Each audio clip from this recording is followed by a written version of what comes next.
Sleep is genuinely so important for two reasons. The first is a study that was conducted where they got people who had normative anxiety, meaning they had no signs of anxiety related disorder. They had very normal levels of stress, not very high. And they got one group and they sleep deprived them.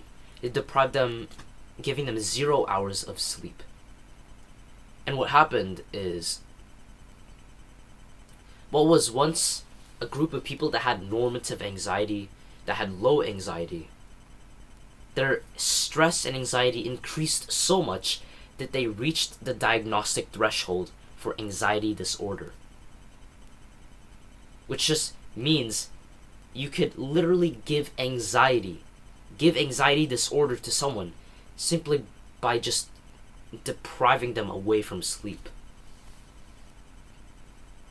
You can give yourself anxiety and feelings of misery and pessimism and hopelessness simply by just depriving yourself of sleep. And that's like very powerful. Like normative anxiety to anxiety related disorder, nah. And then the second reason is they found that surgeons who live on 6 hours of sleep, so they don't, not even 7 hours, but just 1 hour of sleep deprivation, they were 70% more likely to make surgical errors. That's crazy. 70% means the difference between a patient living and a patient dying. 70% means the difference between an A and a B. 70% means the difference between you winning the competition and being second place. It can mean you being accepted into the college you want and not being accepted. 70% is such a big difference for 1 hour of sleep. Imagine the difference if you had 0 hours, or more likely and more common for people, which is 4 to 5 hours. So you need sleep. And there are two types of things that I personally did in order to actually improve my sleep: exhaustion and light exposure. Exhaustion is very easy. It's very straightforward. You can exhaust yourself by exercising, and you can also exhaust your energy by being focused on something and putting yourself into a flow state. Like if you go to bed and you like tuck yourself in whilst you're at 80% energy, you haven't exercised at all, you haven't focused at all, you haven't done any hard work that has exhausted your energy, of course you're not going to sleep. Going to sleep at 80% energy rather than 10% energy, you don't deserve sleep because you haven't actually earned it. You need to earn your sleep. And in order to do that, you need to do hard things, effortful things that are mentally taxing, physically taxing, in order to exhaust your energy. And what actually happens is there's something in your body called ATP, or adenosine triphosphate. Adenosine triphosphate is what your muscles use to contract, what your heart uses to pump, what your gut uses to do things. It's energy for your body. And anytime ATP is used, like when you contract a muscle, it's broken down into adenosine. And that adenosine goes into your brain and accumulates in there. You'll remember from what you learned earlier in your life, adenosine is what makes you feel sleepy. That's what makes you hunger for sleep. So what I've basically said there is, the more you use your body and the more you use your thinking and your brain power, the more sleepiness you will feel, the more sleepiness you will accumulate. And honestly, exhausting yourself and doing hard things is such a wonderful thing. It's very good. doing hard work is actually a very fun thing. If you don't find it fun, it's just because you're not used to it, or it depends on the work that you're doing. But hard work, doing exhausting work that is physically exhausting, mentally exhausting, that is so good. So you can have fun whilst doing hard work, and you can also improve your sleep by having more fun doing the hard work. So just write down on paper or on your phone notes app just the 3 exercises that you could do every single day in order to sleep, and the 3 focused activities that you could do every single day. This is very simple. For exercise, you could just do what I do, which is go to the gym, or you could do calisthenics and weighted calisthenics, and then you can do some other cardio like swimming, running, and even martial arts. That's also cardio. And also requires focus. Anything that requires your creative power and thinking and focus, it also exhausts your energy. One of the things that I like to do is to read books. So the book I'm reading is The Magic of Thinking Big. Very good book. Make sure to read this book, and I recommend you get an e-reader, which is the one I'm using is Rakuten Kubo. Let's see. Yeah. I'll actually post a link in the description for this product. Make sure to read books every single day. You exercise for at least 30 minutes a day. You read books for at least 30 minutes a day. And even better, like 1 hour, 2 hours a day for each of these activities. That's the first thing, exhaustion, to create sleepiness. And the second thing is light exposure. Every single day, as soon as you wake up, let's say you wake up at 6:30 a.m. As soon as you wake up, go outside your house, like stand in front, make sure to not look through the windows, but actually be outside and look around. At this time, usually at 6:30, there's sunrise already. There's already sunlight. So you'll see like the pink, orange, red skies that are like so relaxing to look at. You'll see the sunrise. And you just get sunlight exposure into your eyes for 15 minutes, and then you can just head back into your house. You take a shower, you do like whatever thing that you do in your morning routine.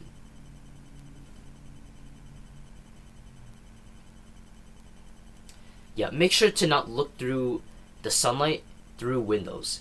You can use glasses and eye contacts, but not windows, not car windows, nothing. It has to be direct onto your eyes. Don't look at the sun directly though. The reason why this helps so much is in the morning when you wake up, you have this thing called the cortisol acrophase, which means that your cortisol will increase. And when you look at sunlight in the sunrise, if there is a sunrise at this time, 6:30, or the time that you wake up at, then it will actually enhance this cortisol acrophase. Meaning, when you view sunlight in the morning, as soon as you wake up, within the first 30 minutes of opening your eyes, your cortisol will increase by 50%. It will increase significantly. And that's actually a very good thing. People, they demonize cortisol as a bad thing. Cortisol is such an important thing that people don't know how to actually utilize. And how you utilize it is through sunlight. When you increase your cortisol in the morning, your cortisol will be low at night. And if your cortisol is here in the morning, then your cortisol also will be less low in the night. You don't want to be going to bed awake and then waking up tired. You can fix that by just getting morning sunlight within the first 30 minutes of opening your eyes. You just stand outside, you get direct sunlight into your eyes for 15 minutes at least. and that will increase your cortisol so that you're awake in the morning and asleep when you're at night, rather than the other way around. So support your cortisol acrophase. And it also helps you to sleep because it primes your pineal gland to actually release melatonin 12, 14, 16 hours later. So if you view sunlight 6:30 a.m., you will start to release melatonin at 6:30 p.m., 8:30 p.m., and 10:30 p.m., within that range. And melatonin is what starts sleep. That's especially important. And melatonin is actually related to the second protocol that I'll talk about, which is dark exposure. Oh, by the way, if it's not like a golden hour when you go outside and it's still, you can still see the stars and it's like kind of black on the other half and it's kind of blue or not very bright on the other side and it's very dim outside, as long as it's not completely black and you can actually see outside, there is sunlight. There is so much sunlight. So much more than you think. So even if it's a very dim sunrise, you can actually still go outside and still have this cortisol melatonin effect that will help you to fall asleep at night.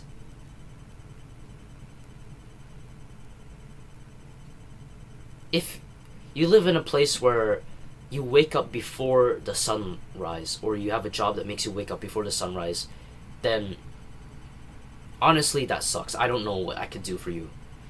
The only thing you could do in this case is to buy something called a seasonal affective disorder lamp, or a 10,000 lux artificial lamp. I'll put a link in the description. There's one product that I'm aware of. I forgot its name, but it can go up at 10,000 lux, which is enough to stimulate this cortisol melatonin acrophase effect in your body through your eyes.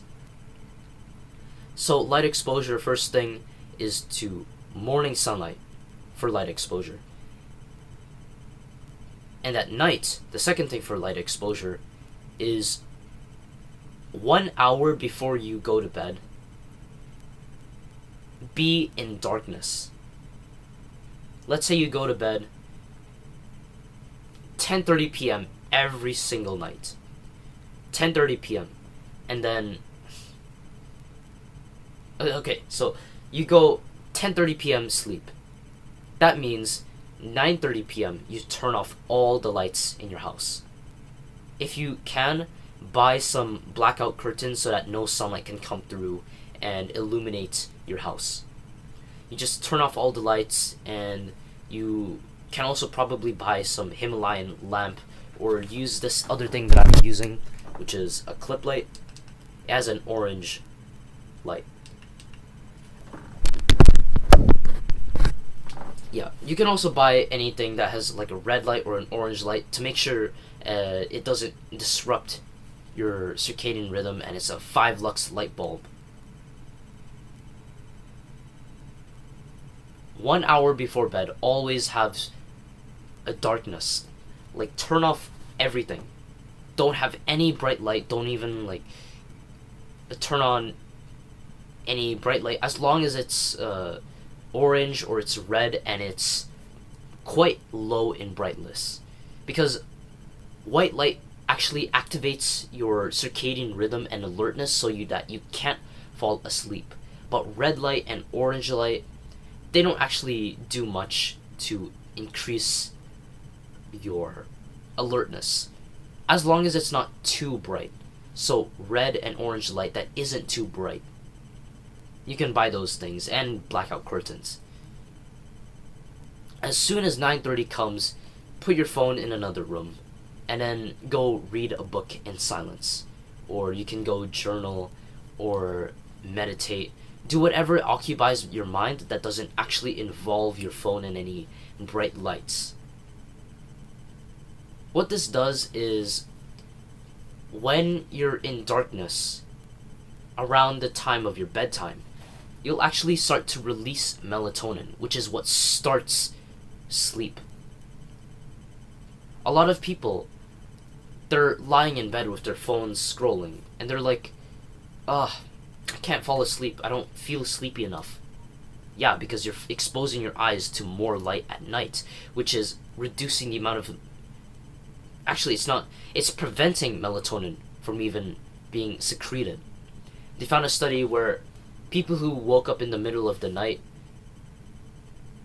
that went to turn on a bright white light, as soon as they turn on the bright white light, bright white light, that's poetry, their melatonin went from very high all the way down to 0 in 15 seconds. So you only need 15 seconds to bring your melatonin down to 0 by looking at bright light. So 9:30, 1 hour before your bedtime, always have darkness, and always have some slow activity that is not going to make you alert from all the lights that you're getting. Make sure to get good light sources. You have blackout curtains so that you can actually sleep and produce melatonin. Yeah, those are the 2 things that I did in order to improve my sleep, which is exhaustion through exercise and focused work, and then the second is light exposure, which is morning sunlight as soon as I wake up for 15 minutes and 1 hour of darkness before bed. No phone. If you like this video, drop a like and subscribe to my channel.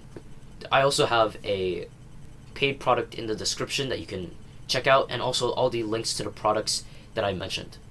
See you.